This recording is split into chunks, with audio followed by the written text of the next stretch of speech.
Okay, today we're looking at the correct procedure for installing a cylinder head. And this is one of many video segments that we've looked at on rebuilding this DT, which is a diesel turbocharged 408 International engine. So in particular, we've taken a look at installing the liners and correcting and making sure that the liner protrusion is correct. The liner protrusion is in place so that when we clamp the head on and it squeezes the gasket down into place, then we have a certain amount of the liner sticking up that provides a clamping force that holds the liner in its respected position in the counter bore and into the lower parent bore where the seals are. So if we take a look, first of all, we're going to install a couple dowel pins, which are part of the OEM assembly for installing the head gasket. They're tapered on the top, they're a split ring configuration, and I'm just going to put them down into the block and bottom them out. There's two for locating the position of the head gasket, and we just tap them both in till they're bottomed. If there is any burrs on these, at this particular point, it's going to make it hard to actually mate the head down into position. So we want to do an inspection on this to make sure there's no burrs and don't overdrive them, otherwise they will be burred and it makes it harder to actually mate the head into position when the gasket is there. So the next thing we're going to do is install the head gasket. The deck of the block has been cleaned, the liner protrusion is all correct, and now we're going to install a new OEM head gasket. Couple things looking at the OEM head gasket. It's a Teflon coated gasket which allows for a lot of sliding. And as part of the gasket makeup, there's embeddability, conformability, creep relaxation. And one of the things about the gasket structure, creep relaxation, is the ability for the gasket to expand and contract and still maintain integrity to promote the sealing and prevent any leaks of oil, coolant, and compression. Compression is also sealed through what's called the fire ring. And on this particular cinched style gasket, which means it's a bunch of web material that's interlocked like this, and when we compress it and tighten it together, it becomes uniform and one. That also allows for some movement of the gasket so that it can expand and contract without failing.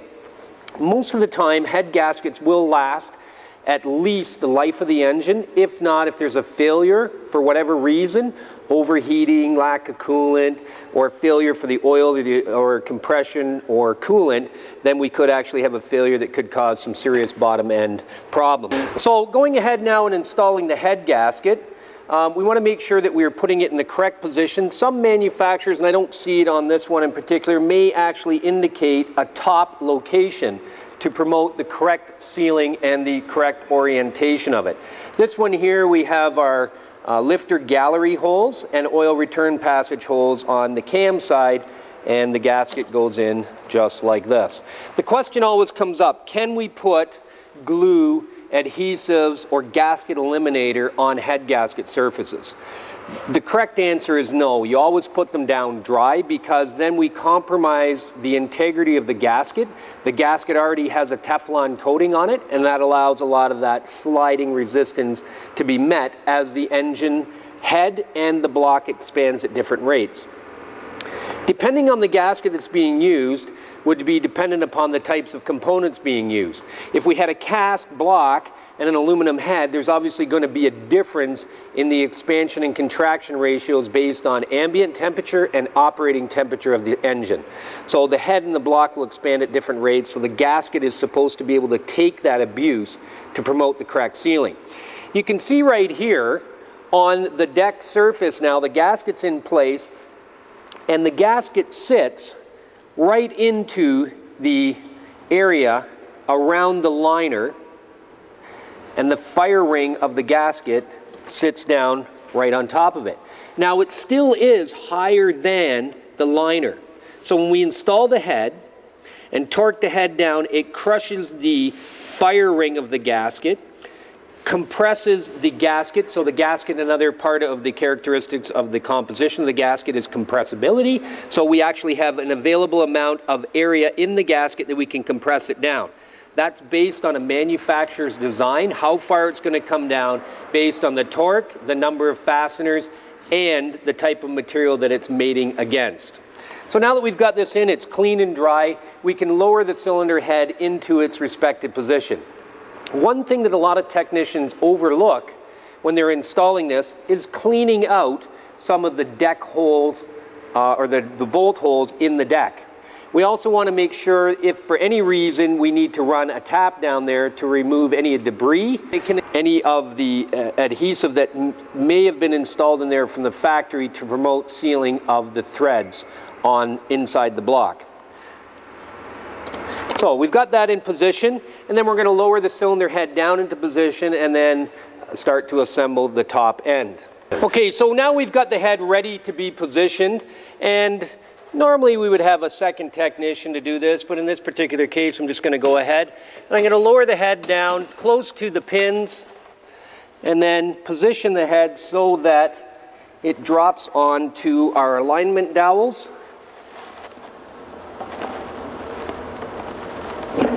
And there's one end, and I'll drop the head slightly again and then come to the front side and we're down in position.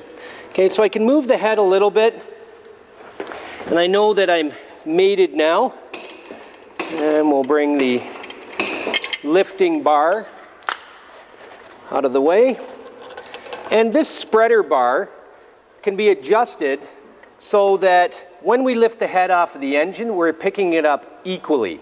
Sometimes technicians will pick it up with a strap and they'll actually cause a warp or distortion in the head, especially if the head's been removed when there's still some heat from operation.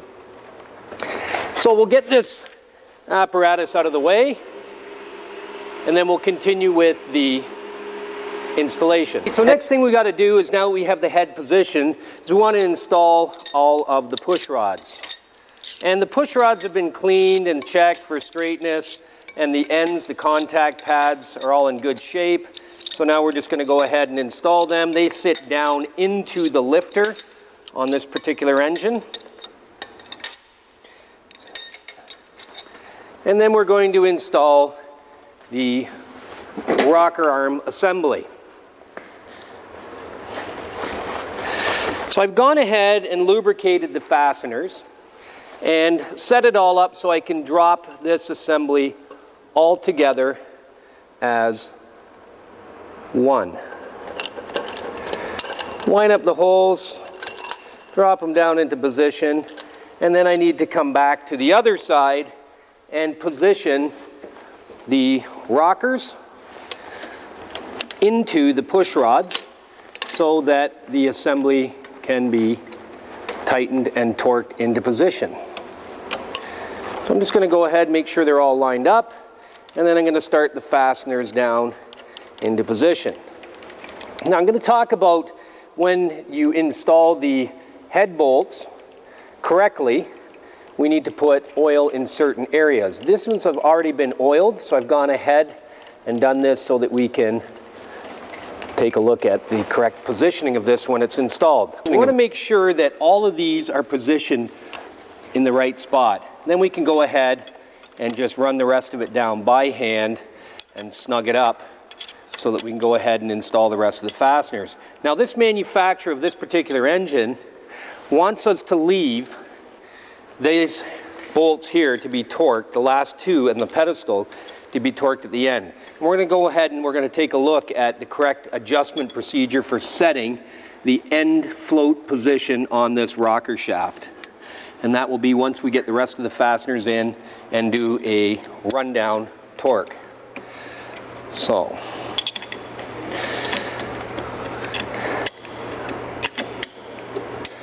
okay, as per the procedures for reassembling or installing the cylinder head and the valves out of the service manual, you can see that we've gone through the procedures for installing the push rods, the rocker arm assembly, dropping the head into position, and again doing a rundown torque. This one's showing a D-torque using an impact gun.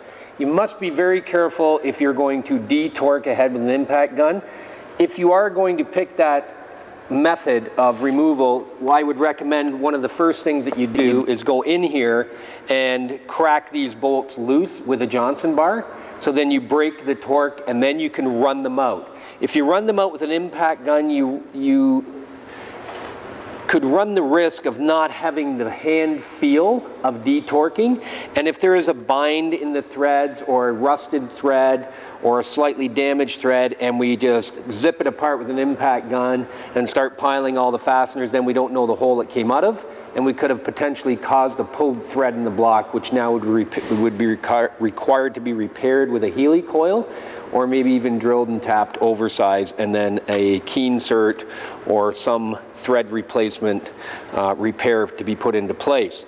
So we're going to go ahead now and take a look at the correct method for lubricating the head bolt prior to installing them. Okay, so we take a look at the head bolts, and some of these head bolts are kind of in rough shape. We've gone ahead and cleaned these. There is a bit of rust pitting and so on and so forth, but because this is a lab engine, this is a good engine for students to see the damage that could potentially cause a failure when it's put back into service. My recommendation would be, on this particular engine, to put back into service into the chassis for daily usage would be to replace these fasteners, because they have been, in some cases, slightly compromised with some of the pitting. Fasteners are also checked for the overall length from the underside of the head of the bolt to the end of the bolt to find out, is the bolt stretched too far? If it's stretched too far, then we won't be able to put the clamping force or the torque value on it to actually bring it down and hold the components into place. And this is typical for all applications. So we've got these bolts all cleaned. Next thing I like to do with them, and you can use an oil can, you can use your hands, you can have a bucket you want to put them in, and I'm just going to lubricate all these. And what I'm trying to do is get enough oil under the underside of the head of them and onto the washers. And I'm not using very much oil, but enough. And then onto the threads. Okay? And when I do this, the next process is when we take a look at it, we pick this up, we can rub it with our hands, then we've got lots of oil on the fastener. We can turn it, we can get lots of lube into the threads, onto the shaft of the bolt, the shank of the bolt, and then to this side of the washer, this side of the washer, and the underside of the head, so that when we install it, there's no resistance to torquing between the head and the washer, no resistance to torquing between the washer and the pedestal that it sits onto on the cylinder head. So now that we've got them all lubed up, we just go through them, lubricate them all, make sure they all have a nice coating of oil on them. And most manufacturers recommend that engine hardware, and most hardware in the chassis in general, is always lubricated with light oil to eliminate some of the friction from initial torquing. We don't want to be fighting against rusty fasteners or rusty or maybe pitted or slightly used fasteners that could actually limit or restrict the torque we're trying to attain. So we continue on with these until they're all lubed up. On the shaft also prevents any more pitting from occurring. Now, the precaution that we have to take a look at, I've got a lot of oil flooding these. I wanted to make sure I have enough everywhere so that I get a good torque when I install them. So the next process is one, we've already cleaned these, inspected them, now they're lubricated, and we want to just wipe off the oil. So we want to have just a residual amount of oil. I don't mind having extra oil up here, because this is where we're torquing. Okay? We want to wipe off some so it's got a light coating on it, and just wipe the threads so we don't have too much on the threads. The problem is if we take one flooded with oil, like this, and then we put it into the engine, we could end up allowing the oil to run down past the threads and fill the relief cavity below the tapped area in the block. If we do that and we torque it down, what can end up happening is we get hydraulic pressure built from the volume of oil, and it can fracture the block or change the torque rating, which affects how that engine stays together. So if we continue on, we're looking at the service manual now for one, the torque specifications, and it tells us that we have a 3-stage pattern. So one, the very first one gets torqued to 110 foot-pounds, 155, and then the final torque at 165. There is also a sequence here for stage 1 and stage 2, which is a circular pattern that moves from the center all the way out.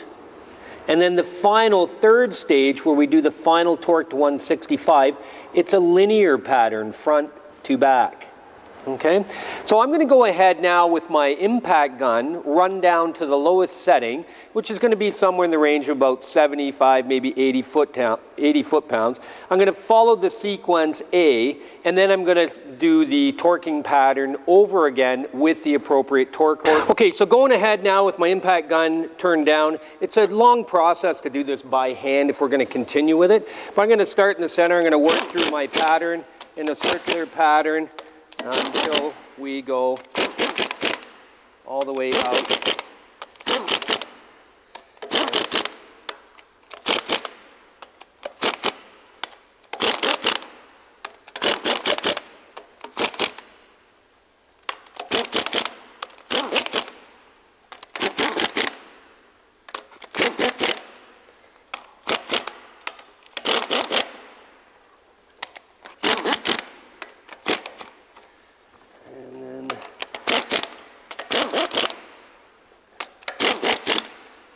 Now we've gone ahead and run these, whoops, last one. Gone ahead and run these all down.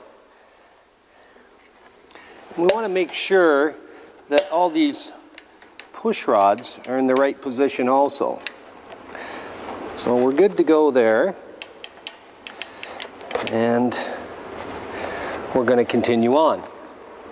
So I'll go through the second sequence and then I can pull it up to the first torque, which is 110. And I'm going to again go through this as a circular pattern.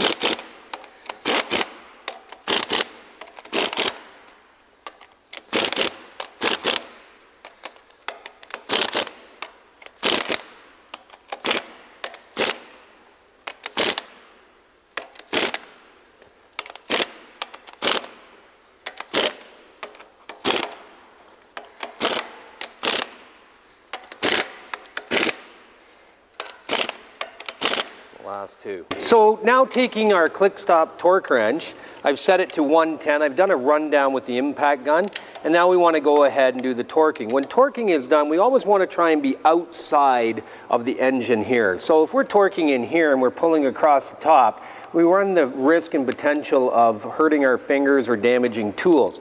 So I always want to come outside of the engine in a safe position. Now the other thing I can do too is I can also put my right leg back so that in the event, if this flips and comes off, I don't go backwards. I've got some way of controlling the effort of me going backwards. So I'm just going to pull this up to the torque of 110 and then continue through the pattern.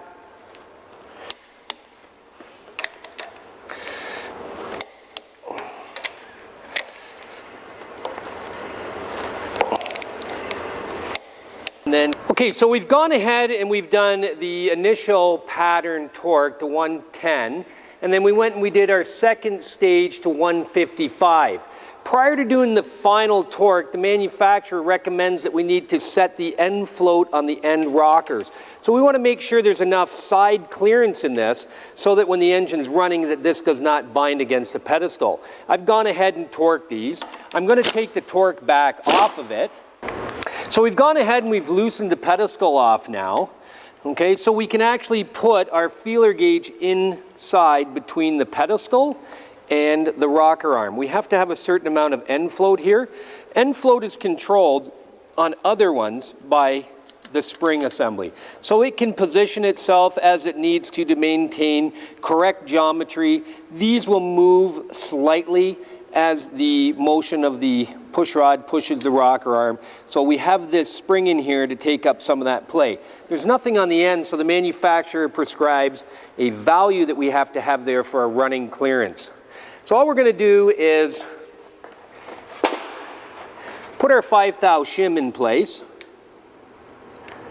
and then we're going to push the rocker shaft over to it, and then simply tighten down the hardware.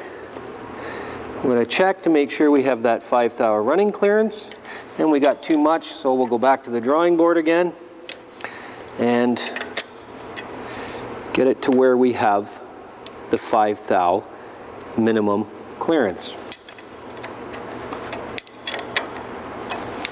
So our 5 thou shim goes in there now.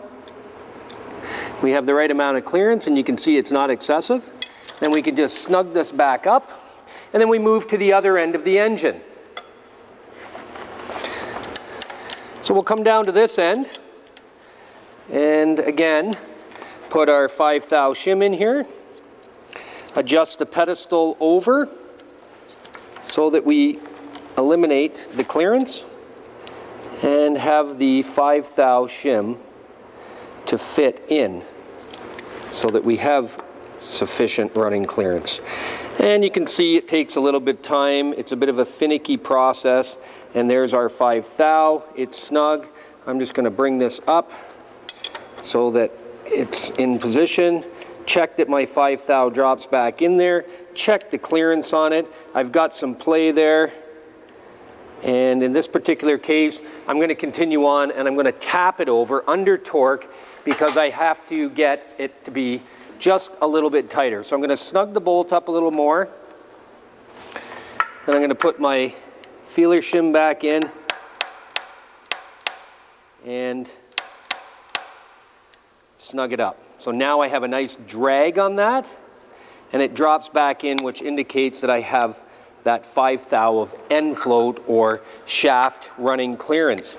So now to make sure that that is in position, we're going to pull it back down and then go back again. It's always good to recheck your measurement after you have set it, in case you tighten it and then the measurement changes. So again, I have the 5 thou, I check it, I can feel it, and I'm good to go back now and re-torque these fasteners based on our sequence 1 and sequence 2 step.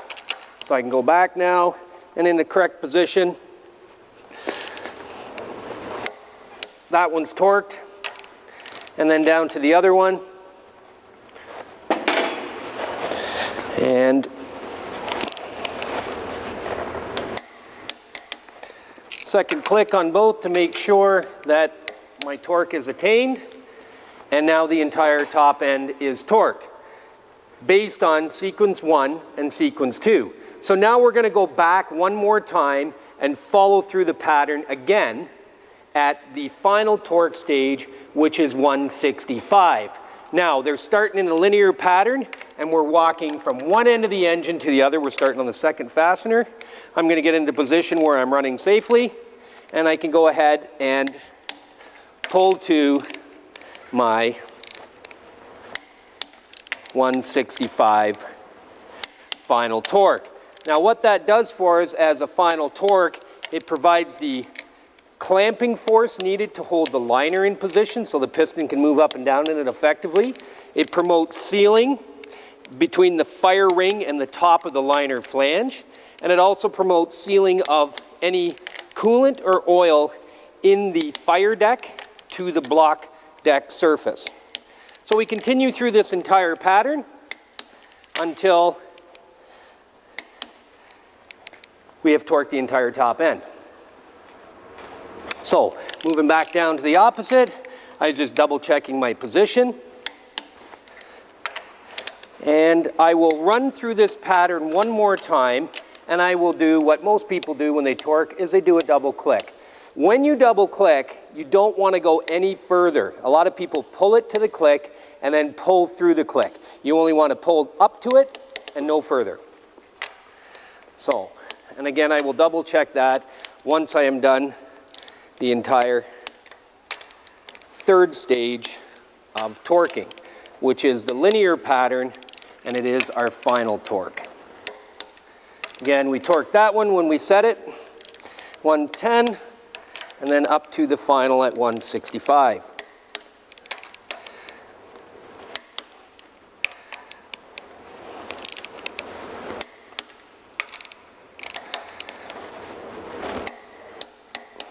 Okay, so now it's torqued. So the next thing that will be done is we're going to bar the engine over. We're going to recheck all the motion and operation of the rocker arms on the top of the engine. Make sure that we can still have our running clearance on the spring-loaded portions. And then we'll go ahead, position the engine, and do the valve set. And that will be in one of the next training videos.